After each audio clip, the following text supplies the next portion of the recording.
আসসালামু আলাইকুম প্রিয় দর্শক, আমি আজকে আপনাদের সাথে শেয়ার করব গ্রাম বাংলার বিখ্যাত মিষ্টি খাজা বা গজা রেসিপি। অনেক বেশি মুচমুচে এবং রসালো এই খাজা এবং গজা রেসিপিটি আমি কিভাবে তৈরি করেছি চলুন একবার দেখে আসি।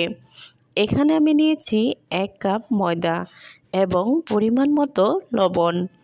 এবার আমি এখানে দিয়ে দিব সয়াবিন তেল। আপনারা এখানে চাইলে বাটার অথবা ঘিও ব্যবহার করতে পারেন। এখন আমি তেল এবং ময়দার এই মিশ্রণটা খুব ভালোভাবে মিশিয়ে নিব।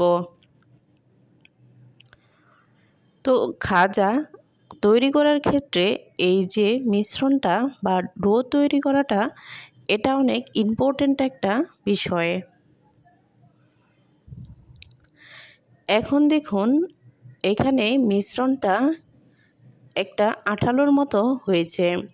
যখন দেখবেন এরকম দলা পাকানো হবে তখনই বুঝতে পারবেন যে এটা ডো তৈরি করার জন্য পারফেক্ট হয়েছে। এখন আমি এখানে নর্মাল পানি দিয়ে ডো তৈরি করে নিব।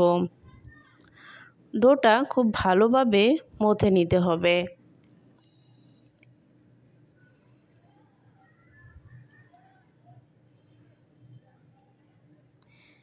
এবার আমি এটা 10 মিনিটের জন্য রেস্টে রেখে দেব। এই ফাঁকে আমি শিরা তৈরি করে নিব। এখানে আমি 1 বাটি চিনি দিয়ে এবং 1 বাটির চেয়েও কম পানি দিয়েছি এবং 3টি এলাচ দিয়েছি যেন সুন্দর একটি স্মেল হয়।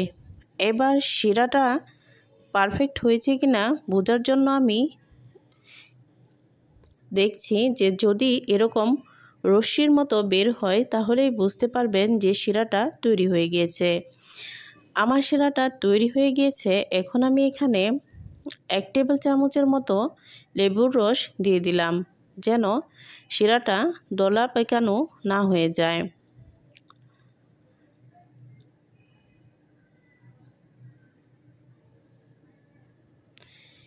দশ মিনিট পর এইবার আমি ডোটা দেখুন তৈরি হয়ে গিয়েছে আর কতটা নরম তুলতুলে একটি ডো হয়েছে।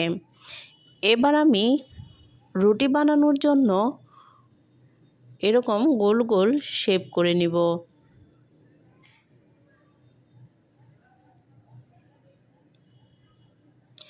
আমি এখানে খাজা তৈরির জন্য 5টি ডো নিয়েছি।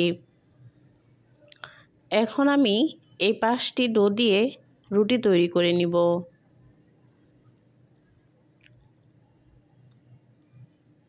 আমি এখানে 5টি রুটি একত্রিত করব।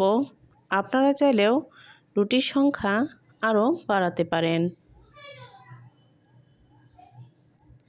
দেখুন রুটির যে থিকনেসটা সেটা কীরকম হবে।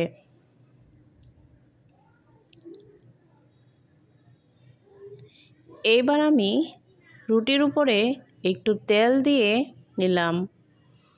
এবার এখানে ময়দা দিয়ে উপরে দিয়ে দিলাম।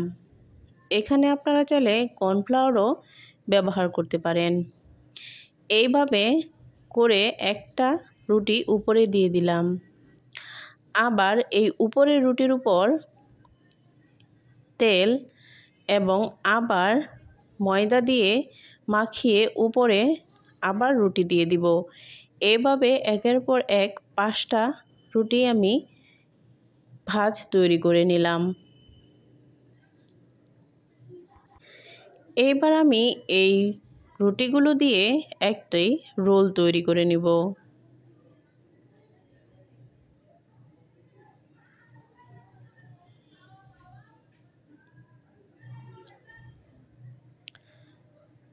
দেখুন ভিতরটা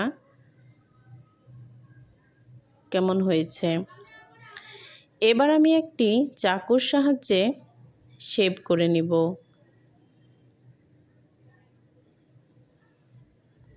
আমি নির্দিষ্ট পরিমাপে সবগুলো গজার শেপ করে নিচ্ছি।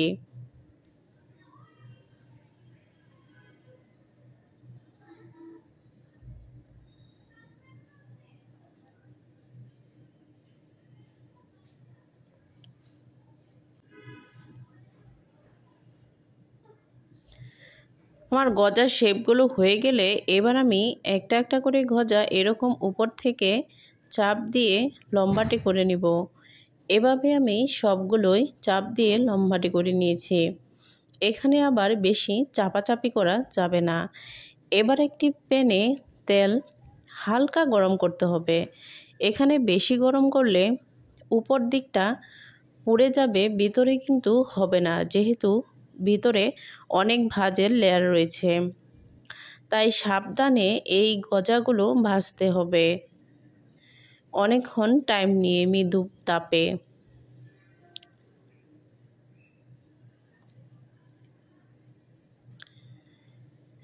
এবার দেখুন আমার গজাগুলো ভাজা হয়ে গিয়েছে। এ পর্যায়ে যে আমি শিরা তৈরি করে নিয়েছিলাম, ওই শিরাটা কুসুম গরম থাকা অবস্থায় গরম গরম গজাগুলো আমি শিরাতে দিয়ে দিব। কিছুক্ষণ ডুবিয়ে রেখে এভাবে উঠিয়ে নিলাম।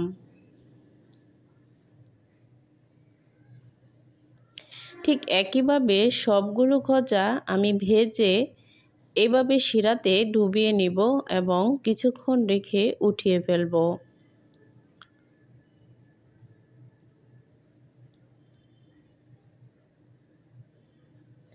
দেখুন আমার গজাগুলো কিন্তু খুব মজা হয়েছিল আর অনেক বেশি রসালো এবং টসটসে হয়েছিল, মুচমুচে। তো আশা করি আমার ভিডিওটা ভালো লেগেছে। সাবস্ক্রাইব করবেন।